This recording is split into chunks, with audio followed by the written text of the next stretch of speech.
Who are the three greatest stars of the 21st century? Or let me put it this way, which three players best represent the culture, the influence, the style of play, and the overall spirit of the NBA in this century? This is just my personal take, and I'm not putting them in any particular order. The first name I have to bring up is Tim Duncan. Yes, Tim Duncan, the big fundamental, the Stone Buddha, and honestly, maybe the greatest value #1 pick in basketball history. The Spurs drafted him and basically got almost 2 full decades of elite return on that investment. On paper, Duncan doesn't even look like the kind of player casual fans are supposed to worship. He was a big man who averaged under 20 points for his career. He didn't have a loud personality, he didn't chase headlines, he didn't play with a flashy style. In fact, a lot of younger fans watch his highlights for the first time and go, wait, that's it, that's the guy. And that is exactly why Tim Duncan was so great. His greatness was hidden in plain sight. Duncan had a lot of nicknames over the years. The Stone Buddha captured that rock-solid defense and that quiet, almost monk-like personality. The Wake Forest Demon Deacon pointed to the ridiculous athletic tools he had when he was younger. But to me, the nickname that explains him best is still the Big Fundamental. Because Duncan took the simplest parts of basketball and pushed them to the highest possible level footwork. Angles, timing, discipline, positioning, no wasted motion. No extra noise, just clean, efficient greatness. He became the foundation of one of the most unshakable dynasties the league has ever seen. After the Spurs drafted Duncan, they won 5 championships over that 19-year stretch from the late 90s into the mid-2010s. In the regular season, they stacked up more than 1,000 wins and fewer than 500 losses, which gave them a win rate over 70%. That is one of the greatest 19-year runs in NBA history. Honestly, even if you expand the conversation to all 4 major North American sports, that kind of long-term dominance is still rare air. Now yes, when it comes to raw commercial power, Duncan was nowhere near guys like Kobe, LeBron, or Curry. He didn't move culture in that loud global celebrity way, but if you were the Spurs owner, a man whose business was literally selling tractors, Duncan was a dream come true. This guy was economical greatness. Across those 19 years, the Spurs only paid the luxury tax a handful of times.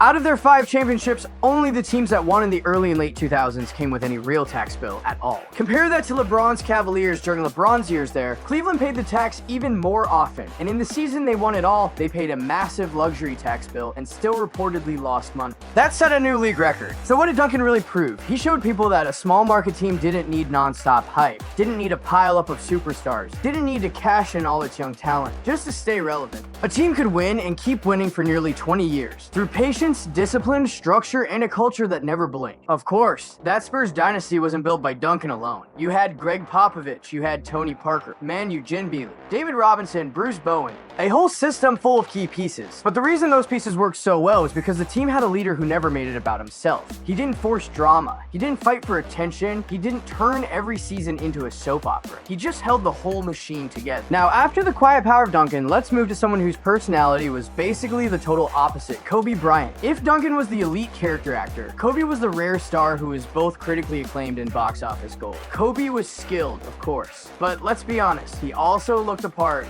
He had presence, he had style, he had that sharp facial structure, that cold, intense look in his eyes, the kind of image that instantly sells posters, jerseys, and TV time. And people shouldn't underestimate that. In a global league, looks matter. Like it or not, aesthetics help bring people in. In simple terms, the image gets people through the door. The game keeps them there. Kobe's bold, confrontational personality also made him irresistible to the media. He had die-hard fans and passionate haters. The feud with Shaq, the tension with Phil Jackson, the Colorado case, the trade pressure, the endless storylines. Kobe gave the media drama, and the media gave Kobe even more oxygen. So when it comes to fame, discussion value, and commercial impact, Kobe was operating on a level Duncan simply could not match. And that's not me taking a shot at Duncan, that's just reality. But Kobe's impact runs deeper than image.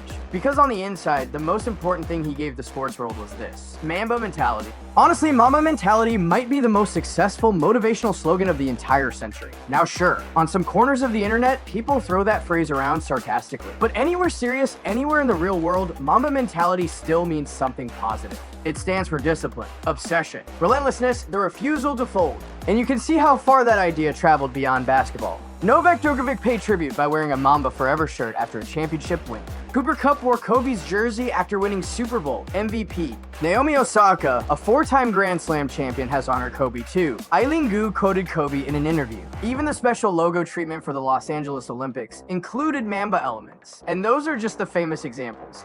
Countless people outside basketball have paid tribute to that mindset. So if we're talking pure influence across the sports world, Kobe's Mamba mentality is easily one of the most recognizable ideas of this century. Maybe the most recognizable, and there's another reason Kobe matters so much. Like Duncan, he represented commitment to one franchise. Yes, both of them had moments when it looked like they might leave. But saying you want out and actually walking out are not the same thing. Some people talk about leaving and stay. Other people talk about staying and disappear the moment things get hard. What Kobe showed younger players was not. Go wherever it's easiest to win. What he showed them was, if I chose this place and I'm carrying that choice all the way. That's why Kobe's influence goes beyond stats. He made a generation believe that professional sports don't have to be just business and branding. They can still be about vows, obsession, pride, and a kind of almost old school loyalty. And now we get to the last player on my list for the greatest of the 21st century, Stephen Curry. And this one is loud, because if we're talking about impact on the actual game itself, not just popularity, not just branding, but the way basketball is played, then Steph Curry is number one. Not just in this century, you could make the case for all of NBA history. Curry did not invent the three-point shot, but he did become the revolutionary who changed what the three-point era meant. He passed Ray Allen for the all-time lead in threes in well under 800 games, which meant he got there hundreds of games faster. Then, by the middle of the decade, he became the first player in NBA history to hit 4,000 threes. That is not just impressive. That is transformative. Curry changed the league's understanding of what counts as a good shot, how spacing should work, how offense can breathe, and what a defense has to fear. Since his rise, every guard in the league has had to level up as a pull-up three-point shooter. Even traditional bigs, guys built for the paint and the mid-post, got dragged into the era and had to stretch their range. Brook Lopez is one of the clearest examples of that shift. That is the kind of league-wide impact even Michael Jordan never had in this specific way. During Jordan's title runs, and even after he retired, the league was still built around size, post play, and half-court structure. Curry helped redesign the geometry of basketball itself. He changed the floor, he changed the math, he changed the defensive rules in people's heads. A guard without overwhelming size or jaw-dropping physical gifts became a 4-time champion, a 2-time MVP, and the greatest shooter the game has ever seen. And that matters to young players in a huge way, because Curry doesn't just change tactics, he changes belief. He's also another classic one franchise story. Curry gave both his highs and his lows to Golden State. That kind of loyalty is rare now. He didn't just influence the playbook, he influenced how young people think about perseverance. Not every failure means you need a new team. Not every setback means you burn it all down and start somewhere else. So what do Duncan, Kobe, and Curry actually have in common? It's not just that they won a lot, it's that all three of them sent the league a very similar message.